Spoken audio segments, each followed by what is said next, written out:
So, good morning students. Now, hope you all are fine. Now, our today's topic is post-translational modification. So, post-translational modification. So, you know that the central dogma of protein synthesis, that is first DNA to DNA, then DNA to mRNA, then from mRNA to protein. So this is known as the central dogma. You all know this is known as the central dogma. So this procedure, first DNA to DNA, it is via replication, and from DNA to mRNA, that is your transcription, and from mRNA to protein, it is our translation. And sometimes mRNA to DNA again synthesized via the reverse transcriptase enzyme. So you all know this. This may comes in viva. What is the central dogma of protein synthesis? That is from DNA to DNA, then DNA to mRNA, and then from mRNA to protein via the process translation. So up to this, all the things, that is our replication, transcription, translation, all have been discussed. And in the previous class, I have also discussed about the repair system. But now, after translation means protein synthesis has happened already. But after translation, some modifications occurs in the protein. These are known as post-translational modifications. And in this modification, after the protein synthesis or during synthesis,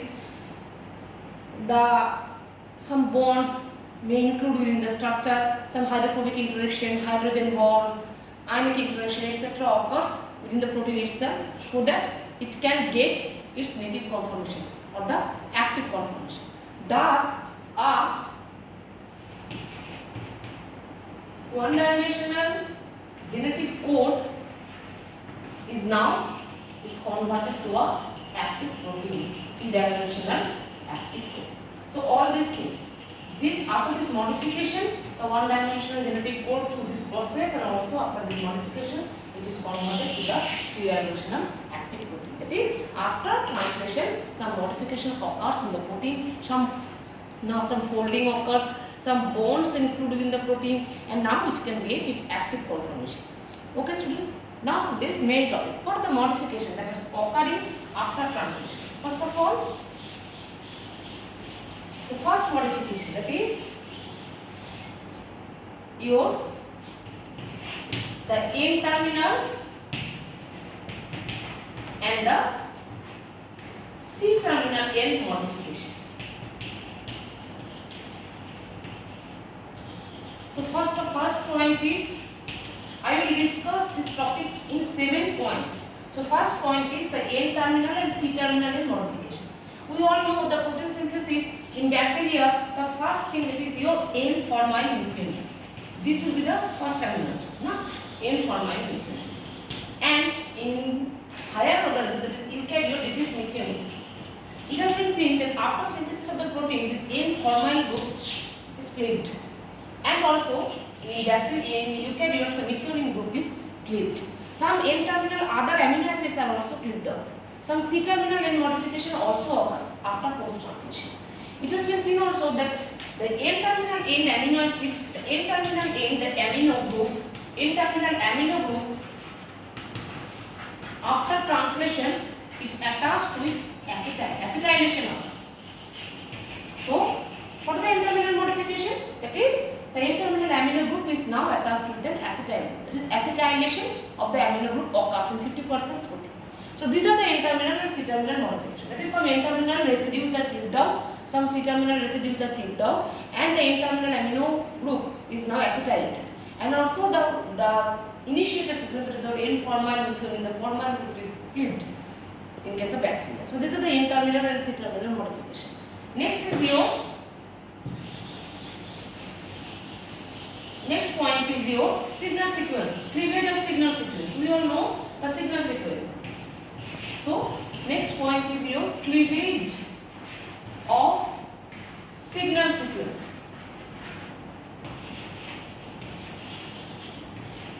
That is, it has been seen in a newly synthesized protein.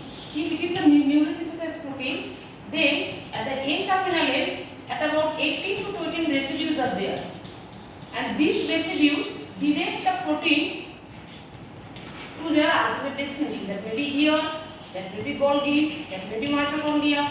So where it will go, either in the ear, that is your endoplasmic reticulum, or Golgi apparatus, or mitochondria, or nucleus. So all these things, this signal sequence determine it, that whether it will go to ear, or Golgi, or mitochondria, or nucleus.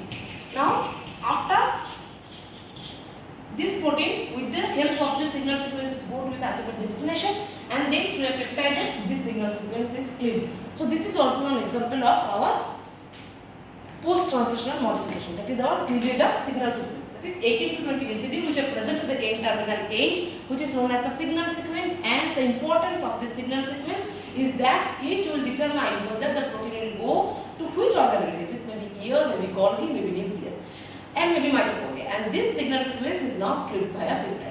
So this is also one example of our post-translational modification. So this is our second point. Now go to the third point. That is, so first point is our N-terminal and C-terminal modification. Then the second point is cleavage of signal sequences. Now the third point, that is modification of individual amino acids.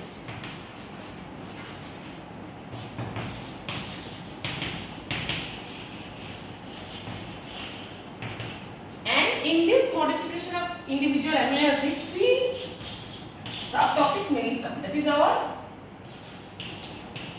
first is your phosphorylation of amino acid residue. It may be carboxylation. That is carboxylation of some amino acid residue, and methylation. These are the modifications which occurs in the individual amino acid after translation.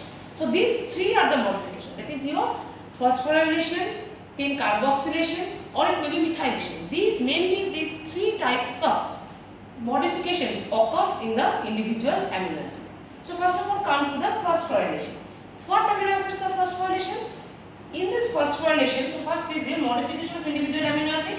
Subtopic is phosphorylation. It may be what type of modification? It may be phosphorylation, it may be carboxylation, it may be methylation. So first, phosphorylation.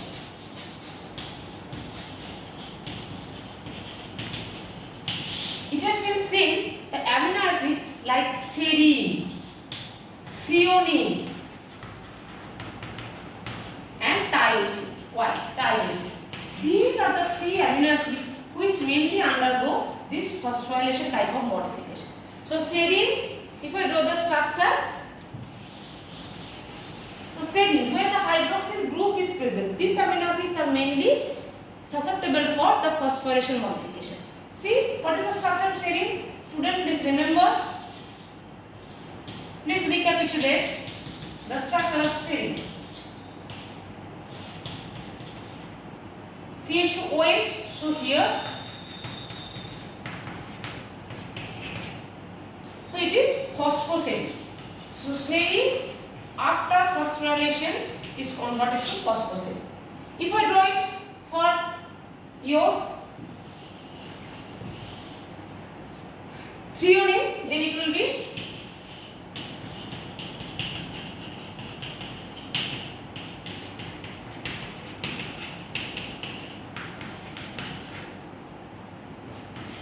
so this is the structure of threonine. So it is phosphothreonine. It is phosphothreonine. See, here the phosphate group is attached. Here the phosphate group is attached. Okay, and if I draw tyrosine, for similar cases, for tyrosine it will be converted to phosphotyrosine. So these three amino acids are mainly susceptible for this type of modification like phosphorylation. Now, one important protein you all know, casein. In young children, young age group, that is in newborn or in young infants, this casein has important role. It has important nutritive value. It has been seen that in the casein there are many serine residues, and these serine residues are translational modification. What is the importance of this phosphoserine in casein? It has been seen this phosphoserine can now bind with calcium. So the young children or the infant can now get all the amino acids, the phosphate and the calcium from a single food. So these three are important for their growth and development. So this is the important why nature has give this post-translational modification phosphorylation to serine in casein. Because now the phosphoserine can bind with calcium, and it has been seen that in young age group this calcium is also very important for their growth and development. So through this casein they can get the individual amino acid, the phosphate, the calcium, all the things they can get. So this is the importance. Now another modification, the second type of modification of individual amino acid is carboxylation. So carboxylation. The most common example is your glutamate residue. The glutamate residue are carboxylated, and there is formation of carboxyglutamate.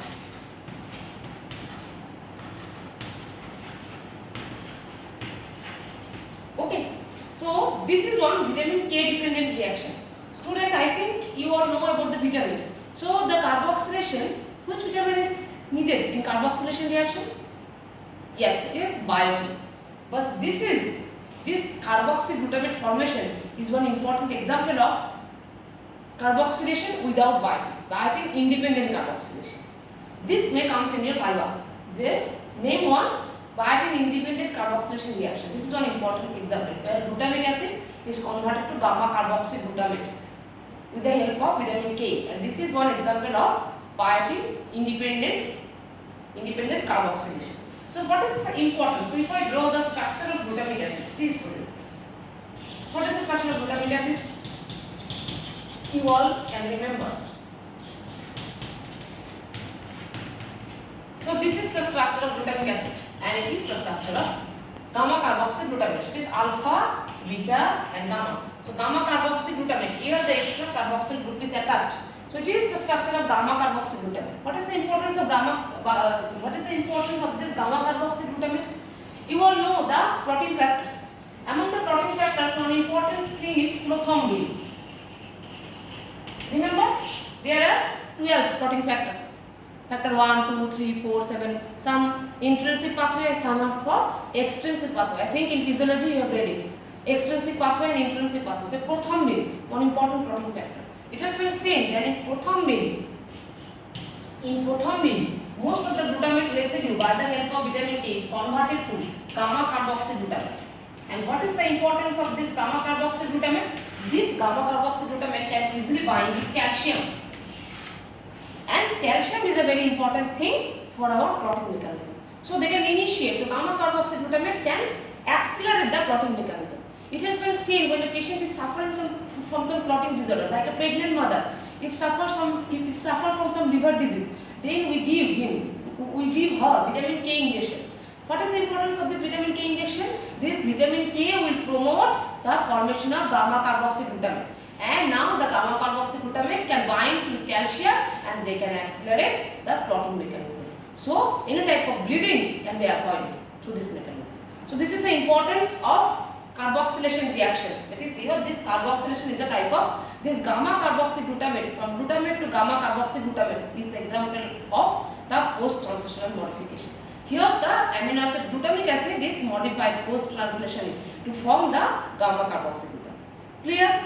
So now the next portion, next type of modification is your methylation. Post-methylation, which is the amino acid which is susceptible for this methylation? So methylation. Methylation mainly occurs in lysine. So lysine may attach with one methyl group, and from monomethyl lysine may attach with two methyl group from dimethyl lysine, and may attach with three methyl group and from trimethyl lysine. This mono and dimethyl lysine has been seen in many muscle proteins and cytochrome C. And this trimethyl lysine, this trimethyl Methyl lysine is one important component of calmodulin. You know the calmodulin, calcium calmodulin complex, muscle contraction, all these things. So this trimethyl lysine is an important component of our calmodulin. So these are the examples of the modification of individual amino acid in a protein, post-translational modification of individual amino acid. So the amino acid may attach with phosphorus, with the phosphate group, and there is formation of, and this is called phosphorylation. The most common amino acid which is susceptible for phosphorylation are serine, threonine, tyrosine, which contain a hydroxyl. Okay, the hydroxyl group containing amino acid. Some amino acid may undergo the modification like carboxylation. The most common example is glutamic acid to gamma carboxylic glutamate formation. And another is methylation. So what is the methylation? Here the lysine residues, lysine amino acid is methylated, and there is formation of mono, di and trimethyl lysine. This mono and dimethyl lysine are found in muscle proteins and cytochrome C, and the trimethyl lysine is found in mainly in the calmodulin. So these are the examples of individual amino acid modification.